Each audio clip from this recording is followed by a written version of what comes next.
Oh, hi. Hello. It's that time of the week again, and I have help this time. It's me. Well, I always have help. I have Mark, but today we got Maddie. So, thank you for tuning in. It's Recipe Wednesday. Yum, yum, yum. And today we have a recipe it was requested. So, I know somebody wants to see it anyway. I want to see it. All right, well, I made these buns for Mother's Day. My kids did the rest of the meal. I made the buns. And I have to say, they were a winner. Oh, yeah. Everybody loved these buns because they taste gourmet. They do. So the funny thing is, they're so simple. Usually when I bake bread like baguettes, it's just a few ingredients. It's flour, salt, water, yeast. That's it. These are a little fancier. These I would almost call like the challah bread of hamburger buns. Instead of water, it's got milk. It's got oil. Mm-hmm. I know there's the boo birds out there are going to be like, I can't do oil. Well, then this isn't the recipe for you. I'm sorry. This is a fancy bread. This is a fancy bread. We don't eat this all the time. Actually, we've only had it once so far. It's for special occasions. Mm-hmm. The salt and the yeast are the same, and it has a little bit of extra sugar. It has sugar in it. And of course the flour. So it's a little bit different, but basically the same. It's exactly the same, yet different. Oh. So let's start. We're going to be putting in I would normally do this in my KitchenAid, but that's boring. You want to see me struggle, right? Do we? I don't know. Some people do.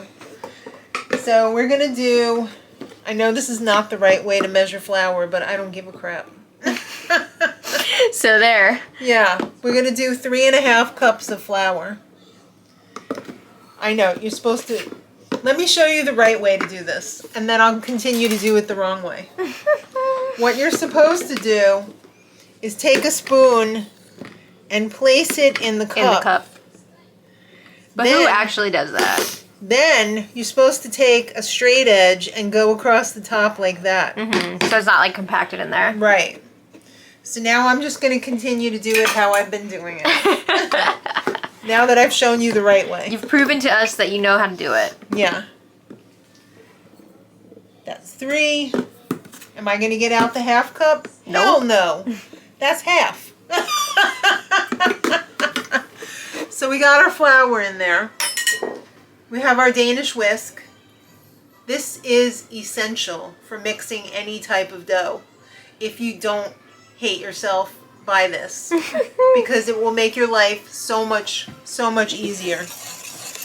So we're going to add our sugar, salt, and yeast. So that's 2 tablespoons. I'm going to have the recipe in the info box, in the description. 2 tablespoons of sugar, a packet of yeast, and 1.5 teaspoons of sea salt.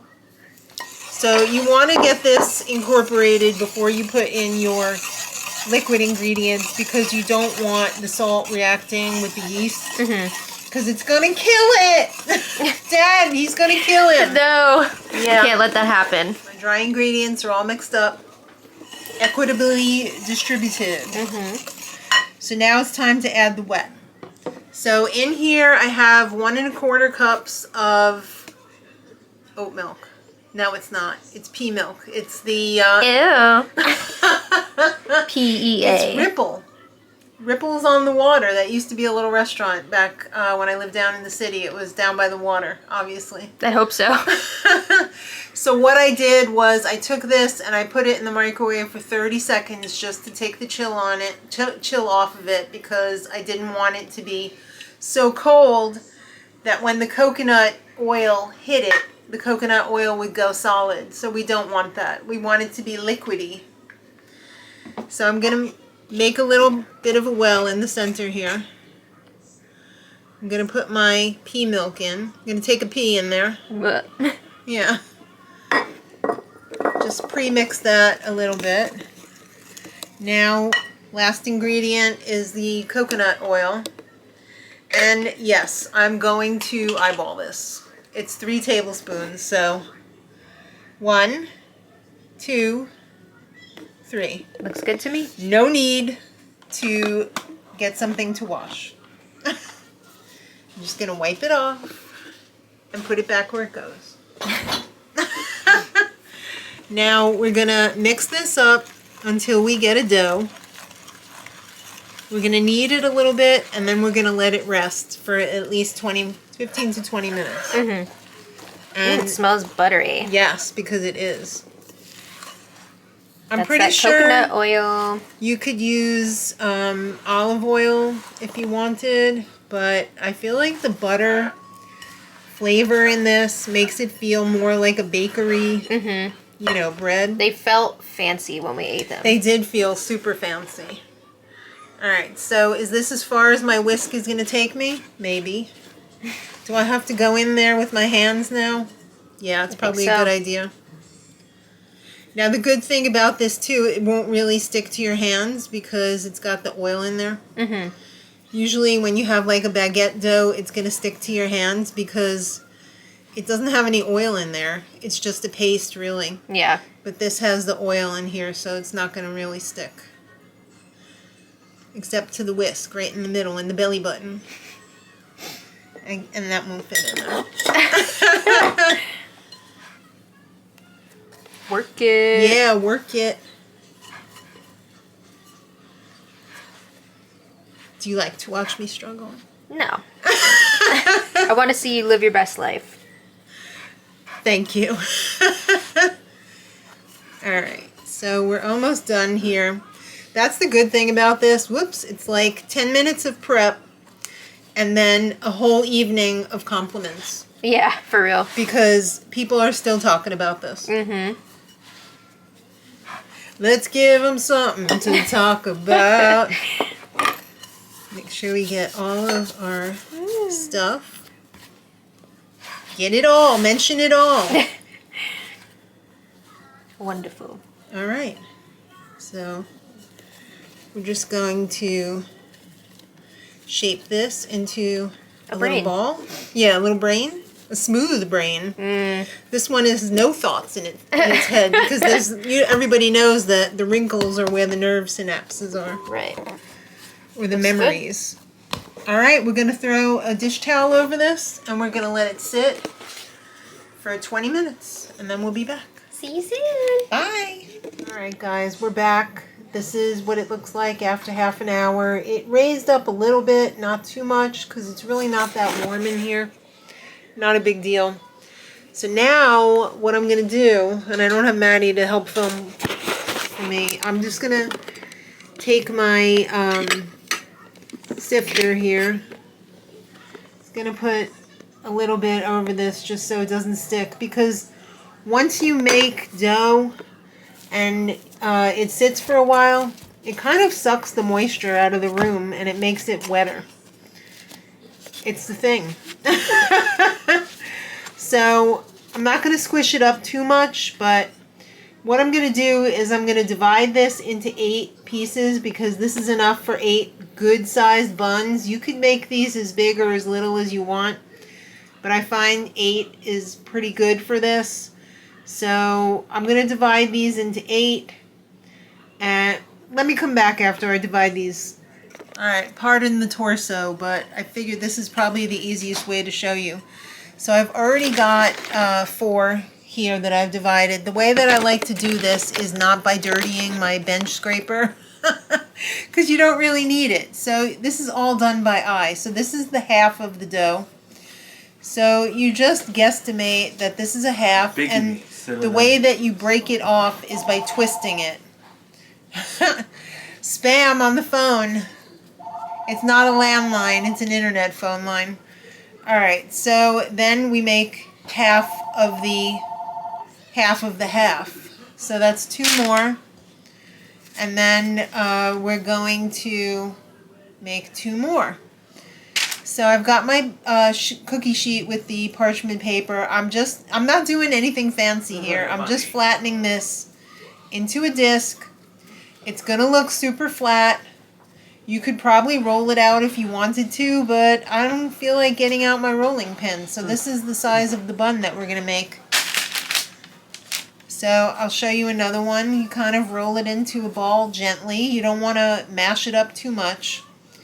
And again, just pull it, pull it toward the outside of the ring until you get the size that you want for a nice burger or a sandwich or even just a roll. If you want toast in the morning, this makes excellent toast. So I'm going to fill up my cookie sheet with my 8 buns, and then I'm going to show you what happens next. Here are the buns all stretched out. Let me give you a couple tips. If your bun is tough to pull and stretch out, that means your dough is too tight, and you need to probably rework it with a little bit more liquid, a little bit more milk, non-dairy milk, and then let it rest and try again.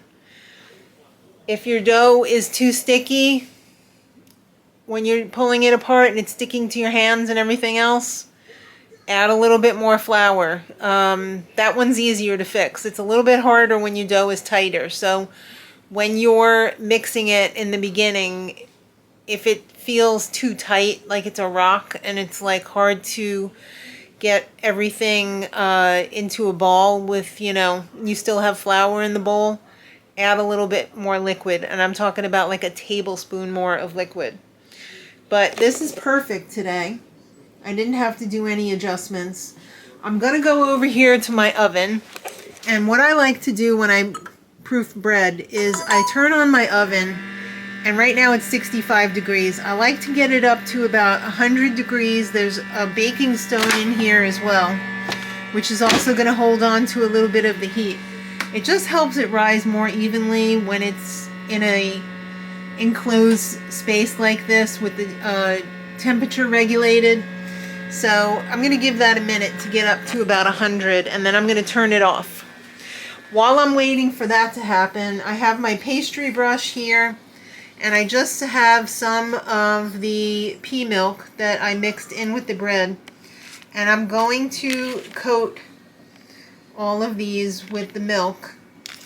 This is going to do 2 things. This is going to give it a shiny outside of the bun. When it's cooking, it's going to come out and it's going to be a little bit glossy. Some people use an egg wash for that, but I'm vegan, so I'm just using milk. My dad would always use milk unless it was like an Easter bread, and then he would use an egg wash, but because my dad was a baker, he was a trained baker. I'm going to get these all coated, and then I'm going to put on the topping. You don't have to put anything on the top. You could put sesame seeds, you could put poppy seeds, you could put pumpkin seeds. You could do whatever you want. Or like I said, you could do nothing.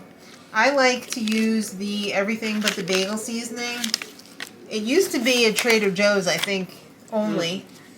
But now pretty much everywhere has it. You could get it at ShopRite. You could get it at Sam's Club. You could get it pretty much anywhere. And that's another reason why we wet it, because this is going to help the seasoning stick to the top. If you were to just put this on dry, it would just all freaking fall off when you go to eat it. But this really helps lock it in. And like I said, you could put as much or as little as you want. But if yours has salt in it, probably not a good idea to go too heavy with it, because then it's going to be too salty. But I'm going to get this on here. Oh, we're at 103. So I'm going to turn this off. And once I get the rest of my coating on there, I'm just going to stick this in the oven and close the door and probably not come back for another hour at least, because I want these to be fluffy. So that's all of the coating. I'm going to open the door over here quickly, keep the heat in. You never want to go above like 100-ish, never above 110. Alright, so we'll close that and we'll see you in an hour. Alright guys, it's been an hour. You can see they've risen quite a bit. So I'm going to put them up here while I preheat my oven. So this is preset to heat up to 380, but that's a very precision oven. If you're using a regular home oven, I would say 400 or so. That oven generally runs hotter and it keeps the temperature to the 10th of a degree. And regular stoves like this one, junk. They really don't have that precision, so I would say 400. And you're probably going to end up getting 380 or so out of it. But an actual temperature. But when that hits 380, I'm going to pop those rolls back in there. And they're probably going to be in there for in between 20 to 25 minutes because they're not like a loaf of bread. I mean, a loaf of bread in my oven would be like 27, 29 minutes. So I think between 20 and 22 minutes is probably going to be the sweet spot. So let's check back when the oven comes to temp. All right, oven is to temp and the timer is started. So we're going to pop this in. See you in 20 minutes. All right, we're 20 minutes in and I believe I'm going to pull these out. So we're going to turn off and grab these and let them cool off on top of the oven here. Oh, beautiful. Love it. Oh, look who's here, my husband. I came home. My hardworking husband, and you've been outside since you got home from work working on the yard. Yeah. Thank you, sir. You're very welcome. Well, now I need you to please test these beautiful rolls. I need you to really sell it, too. Let's snap them open. They're kind of thin. Yeah, well, if it's for a burger, you want it thin because Yeah, I don't you don't mind. want to bite into a giant bun. Sure.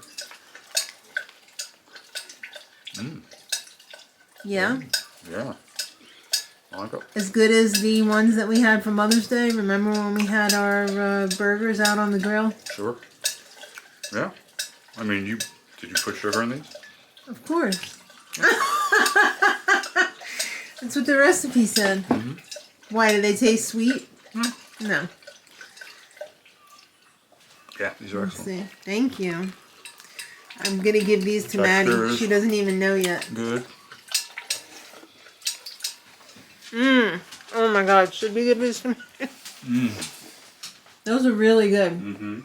We're having pasta primavera tonight for dinner. No, I'm having that.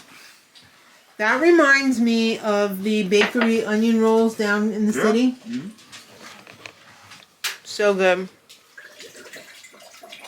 Guys, I hope you make it. You should. It's very good. It's not an everyday thing, but it's definitely a nice Sunday roll. Yeah, you won't be disappointed. Or a holiday. Yeah, you definitely will not be disappointed. And you saw how easy it is. The toughest part is just waiting for it to rise. That's not difficult. Because you don't have to do nothing. Need some butter. Yeah. Do you need butter? Because it's got the butter flavored coconut oil in there. But I'm going to have a little more. Amazing. You know what? Alright, we got to go. We don't need it. We don't need the butter because I can't find it right now. You want me to get it for you? Nope. Alright. Sorry guys, I'm going to talk with my mouth full, but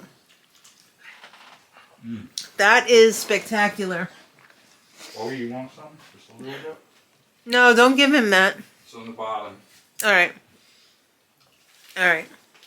Thanks for watching, everybody. That was this week's recipe. I hope you enjoyed it. Let me know what else you want to see, and we'll see you next Wednesday. So until then, much love.